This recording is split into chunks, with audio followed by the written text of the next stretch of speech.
All right, I am back. Okay, it has been like 5 months. I'm sorry. It's been a very long time.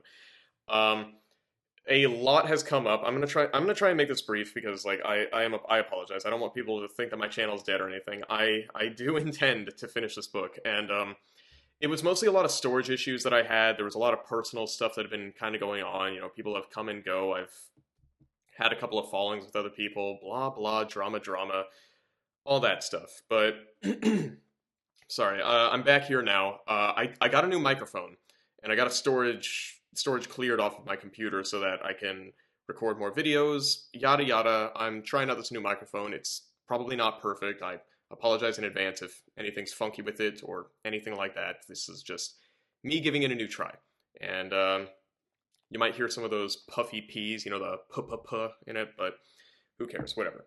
We're on chapter 21 of Empress Theresa, and I'm going to be very honest. I don't really remember where we were last left off. This one's.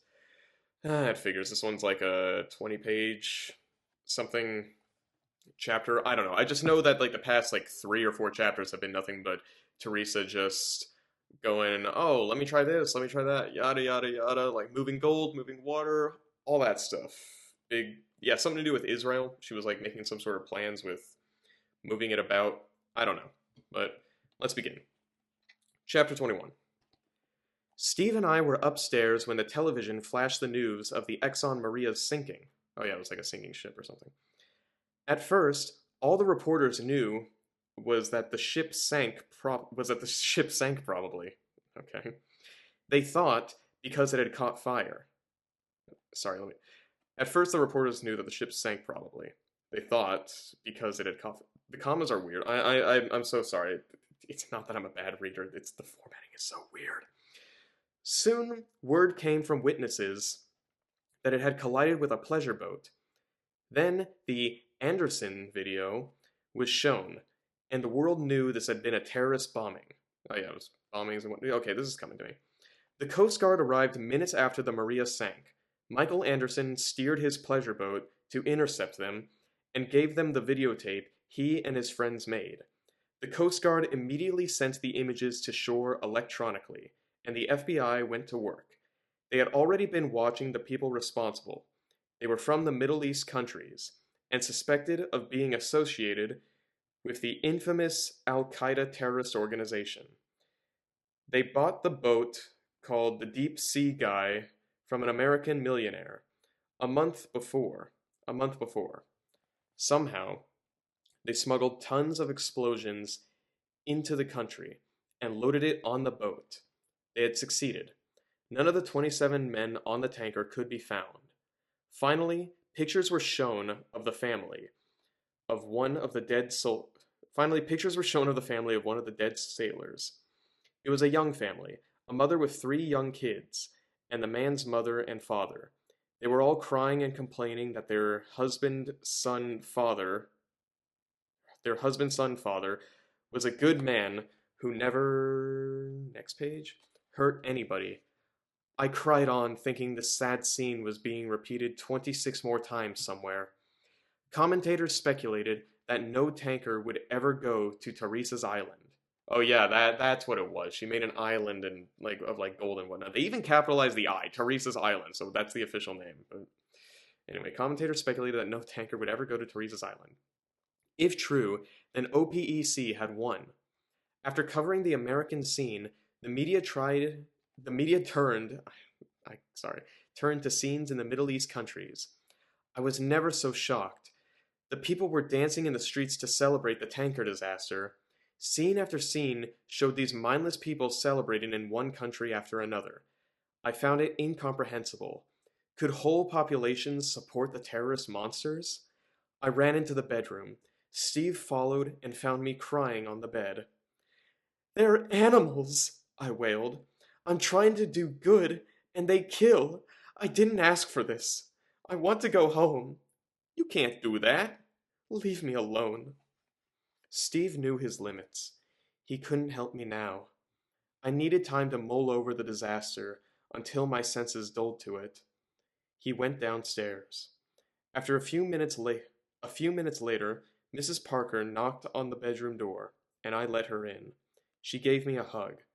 You poor dear. You share a lot of all women. You share the lot of all women. We worry about those we are responsible for. We hope the world will we hope the world will treat them well. We send our sons to war and pray they come back. We see our daughters marry strangers. Our lot is to worry until death. Mrs. Parker calmed me down. We went downstairs to the living room to join the rest of the Parkers, Arthur and Steve. I looked at Steve and held up my hands with all fingers extended. $10 a barrel, I said. Steve shrugged. So you only make a few trillion. It's time to get to work. Are you going to the mattresses? You bet. Mr. Parker, Theresa's declaring war on OPEC. Good show. It was not exactly war on OPEC. It was the terrorists who sank the tanker. But I had to respond. This couldn't be tolerated. At $10 a barrel, OPEC couldn't make any money to speak of. Too bad! Exclamation mark. They should have made a vigorous public education campaign to eliminate people's support of the terrorists. They didn't. They didn't care enough to do the right thing. Now they would pay. Mr. Park, I think this is her talking. Mr. Parker, I need to use the secure phone. The secure phone had recently been installed by the British government. It would get me through Prime Minister Blair at the moment's notice. Parker got up. Come along, everybody. I think he has a British accent, I forgot. Yeah, whatever. All the Parker people went to the family room on the other side of the foyer. I picked up the secure phone and was automatically connected to Blair's office. He had been waiting. PM here. I need to talk to President Stinson. One moment. The president was also on alert. What's up, Theresa? Next page. Ah, heck will break loose. That's not what it says. Ah, heck will break loose. I need our parents' house surrounded by the army. I'll invite them to West Point. Why West Point? They have 16,000 acres, and it's the most secure place in the world. There's never been a terrorist attack there. Your parents will have plenty to do. New York City is only 26 miles away. That's a good idea. What are you doing? I'm going to evacuate Israel. Why? I haven't even told Prime Minister Scherzer yet. He should be first, I think. I hung up the phone and picked it up again to get back to Blair. Mr. Blair, I have to talk to Prime Minister Scherzer. I'll see if he's available. The PM laughed. No more than 12 seconds later, this is Scherzer. I forgot what voice I gave him. Prime Minister, you will have to evacuate. Why is it necessary? I'm going to lower the price of oil to $10 a barrel. That will do it. Scherzer actually wanted the Israelis to move to the new island where they would be safe forever. He saw no reason to talk me out of my $10 price for oil. The people all over the Middle East could be expected to demonstrate in the streets by the tens of millions when they learned their free lunch was over. This might give Scherzer the argument he needed to get the Israelis to move. When can you begin the evacuation, sir? In 26 hours. It will take a day to get my people to understand the situation. I'll raise a mountain in the middle of the Saudi Arabian desert tonight to remind them of my offer. I can't believe they would throw it away with an attack. We can't take the chance. We'll evacuate. Good night, sir. I hung up. Steve went across the foyer to retrieve the Parkers. I heard what they said. Come watch the fun. Come watch the fun, Steve said. Theresa is out for blood. Our quiet school teacher? Remarked Edmund. School teacher's one word for some reason here. Also, 36 is written as a word, even though every other time they've used numbers, it's mostly been in number form, but why am I even pointing that out at this point? Anyway, our quiet school teacher, remarked Edmund. I hardly recognized her. This might still be Edmund talking. I hardly recognize her. They returned to the living room where I said, Mr. Parker, I'm afraid we have to turn this into a war room. Steve and I won't be getting much sleep for a few days. Do you have some tables we can bring in here? Steve and Edmund Parker smiled at each other. We have folding tables in the lower floor for lawn parties. We'll get them. Again, I don't know who's talking, if it's Steve or it's probably Edmund. Mr. and Mrs. Parker and Arthur went downstairs to fetch the folding tables, while Steve and I went upstairs to get a pile of mat boards used to control Hal. Okay, so they do control Hal with the mat boards. I thought it was just like a visual representation, but now it like actually controls him. Okay. The Parkers set up the lightweight tables in the living room. When we returned, they arranged the tables around the room's periphery. Can we borrow some books? Steve asked. We need them to prop up these boards. The Parkers retrieved dozens of books from next page, around the house. Piles of books were set up on all the tables, and I leaned my mat boards against them in the order I thought they would be needed. The room looks like a yard sale, quipped Steve. Yeah, well, wait till they see what we're selling. I had recovered quickly from the tanker disaster. I was thoroughly immersed in this exciting challenge. Steve and the Parkers were visibly amused to see the change in me. The girl who wanted nothing more than to be a high school teacher was acting like Genghis Khan, leading an army in battle. I was enjoying this. The time was right for raising the mountain. I put an X on the parameter-filled, it should be a dash there, on the parameter-filled mat board. Saudi Arabia had a vast sand desert called the Rub al-Khali. I probably butchered that. It was a horrible, uninhabitable place. Countless travelers had died trying to cross it. I had refined my technique for raising land with one more feature. In the exact center of the Rub al-Khali desert, Hal began raising a circular piece of land 10 miles wide, only this time, he didn't do it all at the same time. I programmed him to raise the central 100-yard wide part first to a height of 70 yards.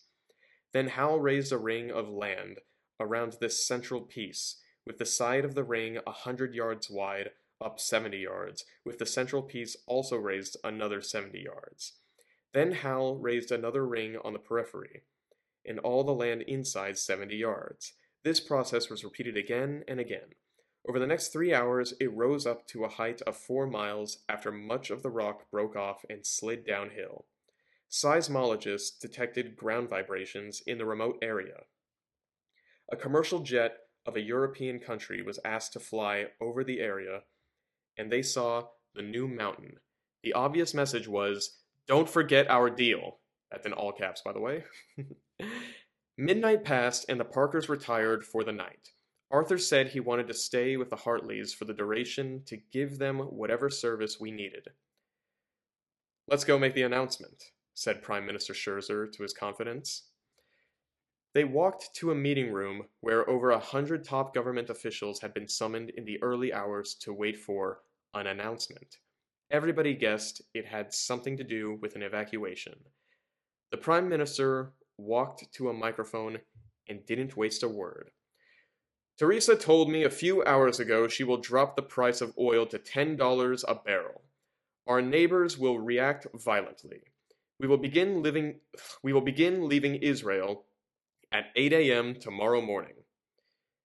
I don't know who's talking here. When we arrive in Crete, I believe the Europeans will help us ferry up to the mainland, where we fly to America until the new Atlantic island Theresa raised for us is ready. His audience sat in stoic silence. They'd been through crises before. My friends, we had a long journey and many hardships, but finally we go to the promised land. Theresa has given us a new paradise free from the menaces of this world. Our children will know no other Israel, but the new island, because Israel is where the Israeli people are. Don't look back. Look to the future of ourselves and our children. Go make preparations. God be with you. Paradise is capitalized, by the way, so I guess that's also a proper noun. Next page. Steve and I lived in the Parker living room for the next day and a half in case there was some crisis that had to be resolved quickly. I had written a couple of HAL programs to counteract some enemy activities. For example, if a bunch of tanks were moving towards Israel, I had a HAL program to push up a mound of dirt to stop them. The time for the evacuation arrived. Prime Minister Scherzer was standing with a huge crowd close to the Israeli end of the land bridge. People had not been allowed on the bridge prematurely because the army hadn't yet moved onto the bridge to secure it from enemy attack. If any enemy assassins were on the bridge somewhere, they would easily be identified as such. It was 6 a.m. in London. There were thousands of ships and boats along the land bridge waiting for evacuation, as were the entire Parker household in the living room. Steve went to the phone. "Get me BBC." Some BBC official answered. Are you recording this? Steve asked. "Yes, sir." "This is a warning. All boats and ships have to move 2 miles away from the land bridge, or they'll be destroyed. You have 1 hour. This is your final warning. Have a good day." All along the land bridge, boats and ships moved away. They had no reason not to take Steve at his word. But what was going to happen? The hour dragged by at a snail's pace. It ran out. It was time for the big surprise. Again, that's capitalized. "Wait till you see this, Arthur," I said, and made a silly, funny face. I put an X on another map board program to start the task. I didn't expect the wind. Nobody had been nearby when the North Pole water columns rose up, so nobody had felt the wind. It seemed obvious now. Hal couldn't rev up his engines without moving some air around what he was doing. After 8 seconds of wind sheets of water rose up on both sides of the land bridge, starting at the Israeli shoreline, they were rising up at 87-degree angles, away from each other. Their ascent was at my standard 200 miles an hour. Starting at the Israeli shore, the water walls extended toward Crete at 50 miles per hour. It would take all day for the walls to reach the length of the land bridge. The visual effect of watching the ever-lengthening walls go down the bridge was heart-stopping. In 1 minute, the leaning walls of water extended out nearly a mile. This was overwhelming for some of the older people in the crowd, who had been through too much. They fell to their knees and extended arms toward heaven to praise God. Sorry, I need to turn my notifications off. That's embarrassing. I'm trying to make a video here. Overwhelming for some of the older people in the crowd who had been through too much. They fell to their knees and extended arms toward heaven to praise God. Scherzer's top general said, wait a minute, hold up. I'm getting distracted on something. Okay, hell was lowercase earlier, but heaven is capital. I don't know. Typically they're both lowercase because it's a plane of existence, like a field plane, the heavens, all that stuff, but whatever, getting distracted on minute details. Praise God. Scherzer's top general said, "A tank couldn't get through that. Did you know about this?" "No," said Scherzer, and he made a soon-to-be famous comment. "Theresa is the oh my...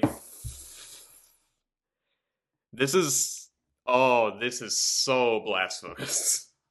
Theresa is the right hand of God.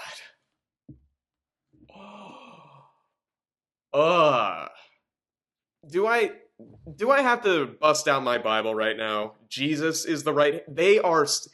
Okay, a couple chapters ago when they say Teresa's... I need to stop here. I need to stop here for just a moment. If you don't want to hear this tangent, you can look in the description. I'm pausing here for a moment, but a couple of chapters back, I forget which one, they made a John 8:12 reference where they say Teresa's the light of the world because Jesus in John 8:12 says, "I am the light of the world, and he who follows me shall not walk in darkness." And now they are saying that Theresa is at the right hand of God, which that's where Jesus is in the Trinity, where Jesus stands at the right hand of God. They're flat out, he's flat out saying Teresa's Jesus. That's where we're at right now. Theresa is Jesus, apparently, according to Norman Boutin, ladies and gentlemen. I think it's Boutin. Boutin? I think it is. But oh my, oh, because I'm gonna be honest. I had skeptical beliefs about what Norman's actual religious views were. I'm probably gonna have to turn down the gain at some point, but basically, as far as I've understood, like I'm not one to like call somebody out or judge somebody necessarily for their religious views or what they've done, but I've been skeptical if Norman was an actual Catholic or if he was just like maybe he was born and raised or just still proclaim or like just has beliefs that happen to fall in line with Catholicism. Because like he talks about the dinosaurs, I think earlier living before humans, which is not really a biblical thing because you know Adam and Eve. Like so, if you like believe in the Bible, it's kind of weird to have that discrepancy with the whole dinosaurs 65 million years thing. There's that, and of course he hates everything Notre Dame. Apparently, according to like a couple of earlier chapters when she went to Notre Dame, which you know, okay, whatever. You don't have to like the architecture or whatever to be a Catholic. Whatever, I can let that pass. But this is just flat out blasphemous, like I said. So I think that confirms where he's at, or at least what his viewpoints are for that. So anyway, I really really had to stop and discuss that because like wow, Norman needs Jesus. We all need Jesus. Anyway, Scherzer's top general said a tank couldn't get through. Did you know about this? No, said Scherzer, and he made a soon-to-be famous comment. Theresa is the right hand of God. This comment was captured on television cameras. This comment was captured on television cameras. When I saw and heard it moments later, I cried openly. Okay, let's see how she reacts, because if she says, no, no, no, no, please don't say that about me, then, you know, whatever. Maybe I'll take back everything I said. But let's find out. She cried openly when she heard this comment. Let's see what that means. The opposing 4-foot thick water sheets diverged, a total of 6 degrees from each other as minute after minute they got further down the land bridge. Okay, she's not going to comment on that, so I guess I won't comment on it either. It was a breathtaking sight. Finally, the water rising up from the shore reached a height of 9 miles, and Hal let it go. It fell down, splayed about by air resistance, into trillions of droplets like the water falling from Angel Falls, the world's tallest waterfall. I thought it was Niagara Falls, but, you know, like, I could be wrong, whatever. At the moment, only the planes and new helicopters could see this water falling. If they were to the side of the bridge, they could see this water falling if they were to the side of the bridge. The helicopters broadcast images to the television networks. In 3 minutes, the water walls approached the sea several hundred yards from the land bridge. When the water finally returned to the Mediterranean Sea, the noise was thunderous. This would not be a problem to the people crossing the bridge between the walls. The army had been lined up along the shore to prevent people from wandering onto the bridge prematurely. As it turned out, this would be their only task. Obviously, no terrorists could get on the bridge from the sides. This was the reason I raised the water, but people suspected there was a little showboating in me too. Can we say Exodus? Okay, you know, little Moses reference. All right. Scherzer's top general noted something else. He said, if our enemies want to launch missiles on us while we're crossing the bridge, they'd have to send them right down that line between the water walls. They'd have to be launched from a thin line in Jordan or Saudi Arabia. I don't think they can do it. They'd have to attack us here. Jordan and Saudi Arabia won't attack us, said Scherzer. We can keep the others in line with our planes. Do you think Theresa thought of all this? She thought of a way to keep out the terrorist snipers. I wouldn't put anything beyond her reach. Nobody had ever believed the moderate countries of Saudi Arabia and Jordan would participate in a military attack on Israel. However, in certain political developments, they might allow countries to cross their land to get to Israel. To prevent this possibility, a quick evacuation was necessary. I had promised Scherzer he could evacuate in 1 day, and I gave him the means. But the need for such hurry seemed to be vanishing. Scherzer saw that my water walls along the land bridge was relieving the army from pressure to safeguard the bridge. They could be developed elsewhere. The enemy had been caught by surprise and could not respond for a day or two. This was the reason I made the big surprise the ultimate secret, even from Scherzer himself. Let's not cause a panic by hurrying, Scherzer told his top people. We can take a few days to leave. Our people need time to get used to the idea. 24 hours before the big surprise, the sun rose in the United States and Americans got caught up in the excitement. Television evangelists who were on a Christian network 24 hours a day in some parts of the country screamed for America's support. People rushed to schools and churches to sign lists volunteering to take in a Jewish family. Millions of Americans had a summer cabin somewhere, or a mobile home, or an empty apartment, and everybody had a garage that could be converted into a bedroom. The Jews were welcome to use them. Anyway, next page. Because I get the water walls, it's like an Exodus reference. The soldiers would have to go between them and then collapse on them, all that stuff. Anyway. President Stinson told the Europeans America would some of this formatting told the Europeans America would take in the Jews if only the Europeans would help the Jews get across the Atlantic. The Europeans quickly realized a huge number of people would have to be moved out of Crete in a matter of days. They scrambled to find ships to ferry the Israelis from Crete to Greece. France and Italy were in the railroad system. There should have been a period here. Crete to Greece, France and Italy, where the railroad systems could take them to airports for flying to America's vast spaces. Plans were made to fly or ship water, fuel, and necessities to Crete to take care of the Israelis. All of this spontaneous cooperation was based on everybody's realization that this was what I wanted. They owed me their lives.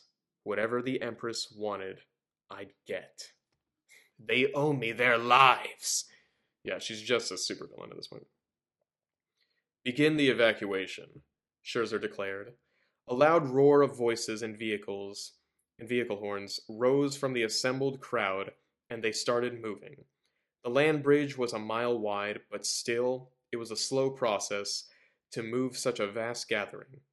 Many Israelis, mostly the young, were determined to walk the entire distance out of some religious, historic, or personal motive. Traffic lanes had to be established. The Israeli army tried to get vehicles to travel in the center of the bridge, while people on foot were urged to stay on the side. The fine-grained mud in the center had dried out the most in recent weeks and was packed hard enough to support vehicles. On the Cretan end, trucks loaded with supplies from Europeans set off to meet the Israelis. The day passed uneventfully. There was no attack. The first relief trucks from Crete met the advancing Israelis. 10 cities were set up every few miles on the southeastern half of the bridge. By nightfall, there were relief stations all the way to Israel. 2 million Israelis were on the bridge. My orbital diamond ring provided plenty of light. The next day, nearly 4,500,000 Israelis were on the bridge, with another million still at home preparing to leave, and only 250,000 die-hard people planning to remain behind. Watching the spectacle on television, my heart raced with the emotions I felt. Proud that I had saved the Israelis, humbled by recognition of my own mortality, I smiled while holding back the tears. Surely I could never experience anything like this again. Steve and the Parker household looked at me proudly. There had perhaps never been a more stirring sight than in the news helicopter video shot of this immense crowd walking along the land bridge between the walls of water. The line of people and vehicles extended to the horizons. All superlatives failed. There was a mixture of sadness that they had to give up the old land and of triumph that they had escaped with their lives and were going to a new world. That I had made possible this. Why is there a period here? It's there was a mixture of blah blah blah. We're going to a new world. Period. That I had made possible this latter day. Okay, that I had made possible this latter day exodus assured my treasured place in Jewish history. All right. While I was proud of what I'd done about the rain, there was not an event with people that could be recorded on television. This exodus was all about people. Can you imagine how proud I was? No, you can't. I can't describe it, so nobody can imagine it. Steve and I finally managed to get some sleep in the living room, while the loyal Arthur, who had been with us throughout the ordeal, kept watch for news on television. The Parkers walked in quietly, once in a while to ask how the Hartleys were doing. It was... next page. How much of this is left? Oh... It was a moving experience to see the immensely powerful world Empress and her husband asleep. A moving experience to see the immensely powerful world Empress and her husband asleep on sofas like babies. That was moving, to see them sleeping. They capitalized world Empress, by the way. This book. Sorry. It was predictable. Stupid people in the media were jumping all over Scherzer for his remark about my being the right hand of God. They said he was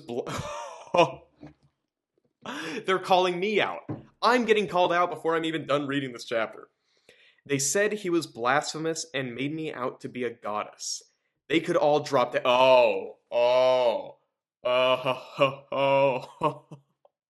They could all drop dead. I'm one of those people. I literally Okay. Theresa wants me dead. Oh no.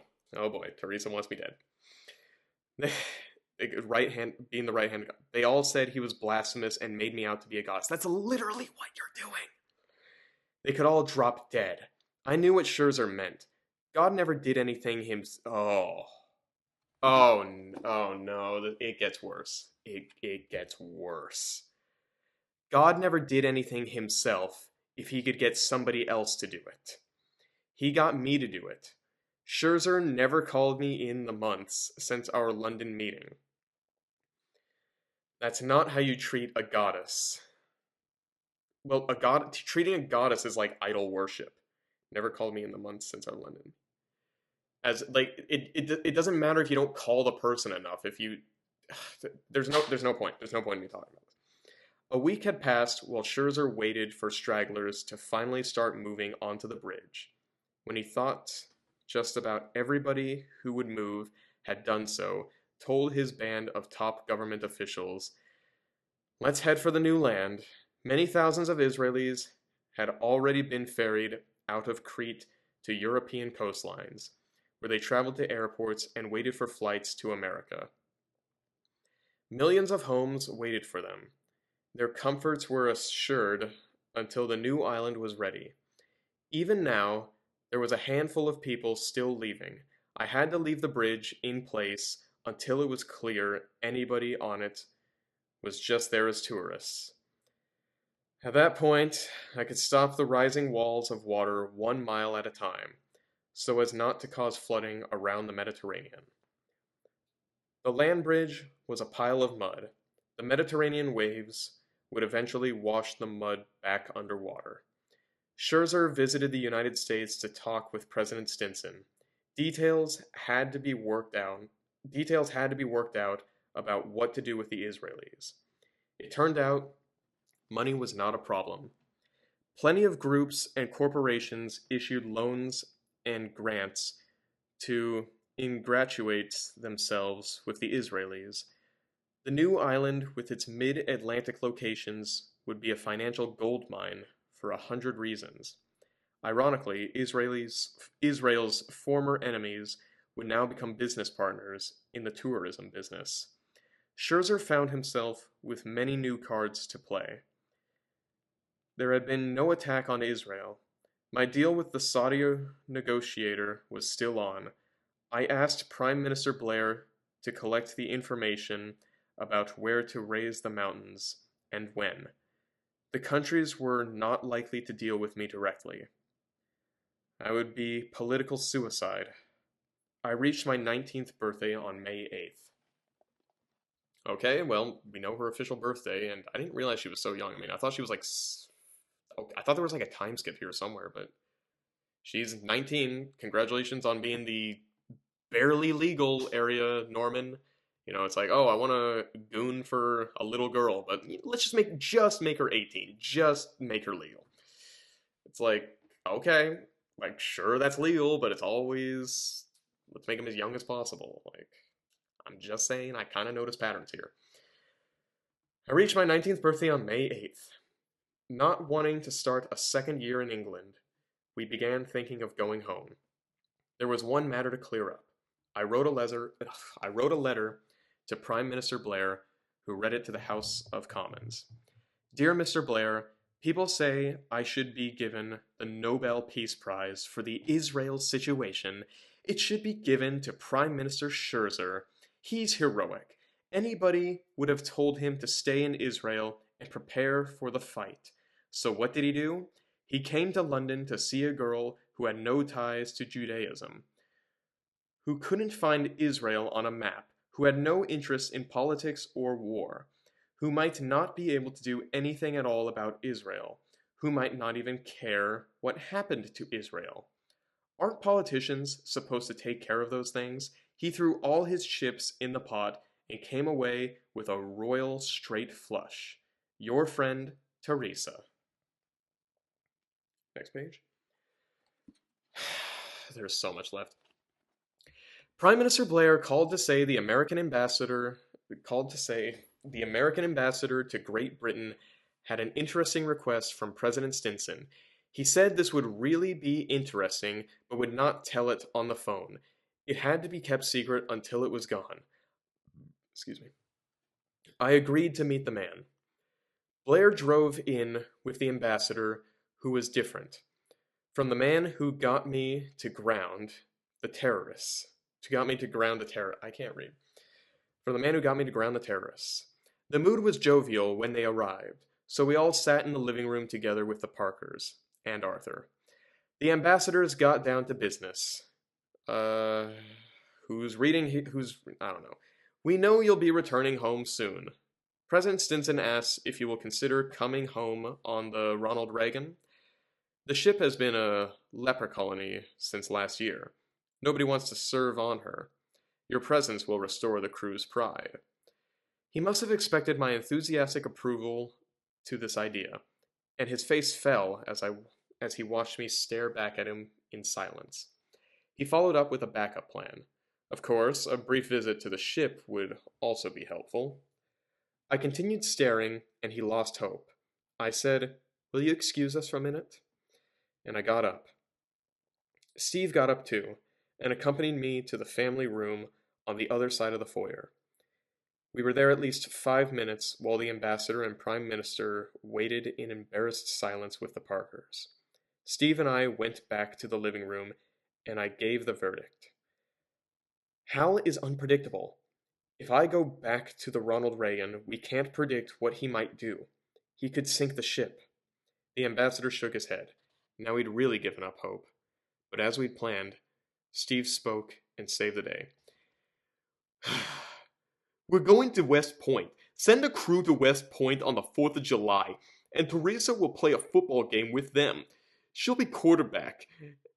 We'll make it an Army-Navy game. To make it fair, neither side can use regular academy football players. The Ronald Reagan crew will be amateurs. The Army has to use amateurs too. Okay. The ambassadors loved it. The ambassador loved it. What an exciting idea! It will be bigger than the Super Bowl, because of course it will be. It will drive the odds. It will drive the odd makers nuts, Steve grinned. The West Point amateurs will be in better condition than the Ronald Reagan crew, and they'll have more discipline, but the Ronald Reagan's crew will be older, and they'll have Theresa's super accurate throwing arm. Who will win? There have been female high school quarterbacks, but none at the college level. This is historic. The Ronald Reagan had a few sailors who had been high school quarterbacks. They were sent to England along with 10 offense teams to help me train to be a quarterback. We made up defense teams. From the British soldiers assigned to the Parker estate, they loved the chance to help us out. There were a couple of the sailors who unnecessarily groped at me. This had been expected, of course. A red flag here. I told their leader about it, and he sent them home. They were easy to replace. There were far more sailors who wanted to play than could be put on a team. What was the point of that? What was the point of establishing that they just groped her and she just told them to leave? Like, it's just so icky. It's just nasty. That's kind of what I've been getting from a lot of this. The first anniversary of my world record 11-mile drop without a parachute was coming up. It was inevitable. Somebody wanted to break my record. He was a Hollywood stuntman named Derek Eames, E-A-M-E-S. I'm just going to say Eames, I guess. Who got some people to invest money in this harebrained project. At first, the plan he'd jump out of a high-altitude helium balloon. This plan was too expensive. It was found that it would be cheaper to eject from a fighter jet. When these old planes became 30 years out of date, the military sells some of them to super rich, that's one word by the way, super rich, sell some of them to super rich millionaires who could afford the $500,000 a year needed to keep them in operating condition. A rich man agreed to rent out his place. Now the pressure was on me to tell all my secrets about how I survived the fall. What secrets? I didn't know how I survived. I agreed to make a short video in the Parker living room. Edmund Parker operated the camera. People want me to give the secret to how I survived the fall. You already know about the 11 Coke bottles in my jumpsuit, I said. I fell face down in the spread eagle position. At the last second, I covered my face like this. I demonstrated how I put my arms over my face. My only advice to Derek Eames is that you take an oxygen mask with you, at least for the first minute of the fall. Some people say your chances of surviving are better if you land on your back instead of your belly. I landed on my belly, but men and women are built differently. You make the choice and assume the responsibility. I did not actually see the position of my body when I entered the water. I have nothing more to say about this crazy stunt. If you kill yourself, it's your own fault. And now I had read the People Riot Act. I don't know who's talking here. Shame on everybody for wanting to see this spectacle. I wash my hands of it. It does the two quote thing where it just suddenly breaks it up, so I don't really know who it switches to. People ask why I don't stop Eric Eames. It's simple. If I stop him, other people will try it secretly, somewhere, sometime, without my knowledge. Maybe half a dozen guys will kill themselves before somebody survives and gets his television show. Derek Eames will either survive or fail. Either way, it ends there, because even if he succeeds, people won't want to see it again. And if he dies, no network will show it again. I mean, in all fairness, she's actually not being as evil as she could be. She is telling him, if you kill yourself, it's on you. Like, I clean my hands of this, telling you that it's risky, blah, blah, blah. So, whatever. Rare, fair moment from Theresa. He went through with it, of course. It was a highly publicized program lasting 2 hours. The stuntman was reportedly paid $8 million for the rights to this show. Finally, the two-seat jet fighter was launched with a canopy removed to make it easy for the stuntman to jump out. He and the pilot, who was to return the plane to the ground, went up 62,000 feet to make sure my record was broken. He did use an oxygen mask at the beginning of the fall. Nearly 4 minutes. Nearly 4 minutes later, he landed in the water face down as I had done. 12 boats were nearby to pick him up. He was unconscious and not breathing. He was quickly moved to the largest boat where a team of medics were waiting.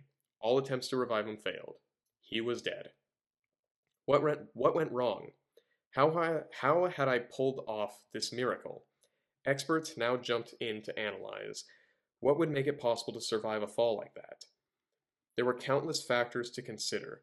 For example, if my head entered the water before my lower body, then forces, next page, along the spine would be directed harmlessly toward my feet instead of my brain. That is not how physics work. Because if you're going down, it's not like you slow down. Like that pressure of going through, once you're submerged into the water, that same amount of pressure applies equally along your body. I'd say I'm not a doctor, but unfortunately I chose the username that I did. Like that's just not how it works. Sorry, I'm sorry, you don't see it right now, but I'm like sitting at a position where I've been like sitting on my foot this entire time. That was a really painful cramp. I'm so sorry, random there. Directed harmlessly towards my feet instead of my brain. There were many other considerations like that. 2 days after Derek's death, Edmund Parker and I made another short video. I said, when I entered the water, the ocean was covered with large waves. I could see them from miles above. My impact on hitting the water would have to vary depending on what part of a wave I hit. I noticed that the man fell in calm water. That was the difference. Somebody making a free fall can't control which part of a wave he'd fall on. I suggest that everybody stop trying this insane stunt. I'm going to reread that again, not like out loud, but when I large waves, hitting the water would have varied depending on which part of the wave I hit. When waves raise, I'm not an expert again, but if they go up higher, isn't the water more, It's more wild in form. Wouldn't that be more dangerous than in plain water? I don't know. Somebody let me know about that because I'm gonna call baloney on it. Anyway, Mr. Parker was a pretty smart guy. After a year in I almost said Eagle Land. I say that a lot on Discord. After a year in England, I developed an appreciation of English conservatism. They kept many old ways and institutions. Consider the royal family and all the rituals that go with it. What's that all about? I asked Mr. Parker about that. He talked about prejudice as defined 200 years ago by the English around the time of that complete breakdown of social order, the French Revolution. This was the kind of prejudice intended in Jane Austen's Pride and Prejudice. Prejudice, as Mr. Parker told me, was not racial prejudice, but a preconceived traditional opinion or attitude about issues, whether it was for a proposed idea or against it. It was the wisdom of the species, an easy answer to confusion and emergency, and a steady source of knowledge gained it says though, it should say through, gained though thousands of years of experiment. It was the capital of nations, he said, superior to individual reason, and made man's virtue his habit. It was like the Jewish idea of respect for tradition. A fool like Derek Eames wouldn't understand a word of this. Mr. Parker was turning me into an old-fashioned girl. That, and my lack of the problems common to people my age, would make me respected but not loved. Oh well, it's better to be yourself than other people's fantasy. Okay, that's the end of that. The irony in that last sentence is stunning. Better to be respected than other people's fantasy. Because as I've said, I've already got this kind of... My gross senses are kind of tingling that Theresa has been nothing but Norman Boutin's fantasy of, this perfect Catholic girl that he's supposedly Catholic. Like, that's what he claims to be, even though I have some skepticism about it. And I don't know, like it was just like they go back and forth because it's like, oh, like raising water levels and parting waves for people to get through, and have like all this stuff to protect Israel from like terrorist attacks and all that stuff. It's like, yeah, we can do that just fine. It's reliable, we'll do it. But then suddenly when they're on the ship, it's like, oh, Hal is unpredictable. We don't know how stable he is or anything of that. It's Hal is just so undefined, like poorly defined, that it's always made it hard to get invested into this plot because it's like he's as strong as the plot needs to be, and he's as unstable as he needs to be to cause conflict, which makes every single conflict and issue in this book come off as just arbitrary. It makes me think, well, why is there a problem for this now? Or when there is a solution to something that's proposed to be a problem, it's like it just kind of feels like it's pulled out of the writer's posterior. Is just kind of how it comes off to me, at least. And yeah, it's I don't know how to say it. It's just they get on the boat and it's just like, you know what? Let's do football. I mean, I'm guessing that the next chapter is going to be football or whatever else shall I say with that. But I don't know. This whole thing has been whack, and that whole being the right hand of God thing. Oh man, it's gonna be time for scripture of the day. Just give me a moment, please. I'm gonna look for a good one. All right. I'll see you in a moment. Okay, I searched high and low for a good piece of scripture for this specific chapter because after what I had just read with these implications that Theresa is apparently Jesus and does not understand that that is just blatant blasphemy right there. Like I think that most like any even regular atheist would say that that's like a blasphemous thing to say. So I'm gonna have this one be a very special scripture of the day to read because I'm going to be reading 10 verses, specifically Isaiah chapter 14, verses 12 through 21. Sorry, 9 verses, I guess I should say, but I'm rounding up. And I am reading this in the good old-fashioned King James Version just for added effect. How art thou fallen from heaven, O Lucifer, son of the morning? How art thou cut down to the ground, which didst weaken the nations? For thou hast said in thine heart, I will ascend into heaven. I will exalt my throne above the stars of God. I will sit also upon the mount of the congregation, in the sides of the north. I will ascend above the heights of the clouds. I will be like the Most High. Yet thou shalt be brought down to hell, to the sides of the pit. They shall see thee, shall narrowly look upon thee, and consider thee, saying, Is this the man that made the earth to tremble, that did shake kingdoms, that made the world as a wilderness, and destroyed the cities thereof, that opened not the house of his prisoners?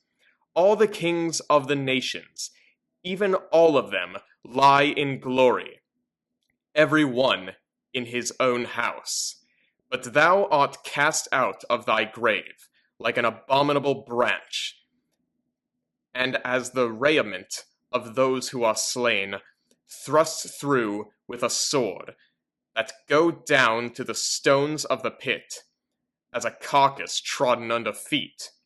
Thou shalt not be joined with them in burial, because thou hast destroyed thy land, and slain thy people. The seed of evildoers shall never be renowned. Prepare slaughter for his children, for the iniquity of their fathers, that they do not rise, nor possess the land, nor fill the face of the world with cities. And with that, I shall end on that note. Have a good one, and God bless you. It's good to be back.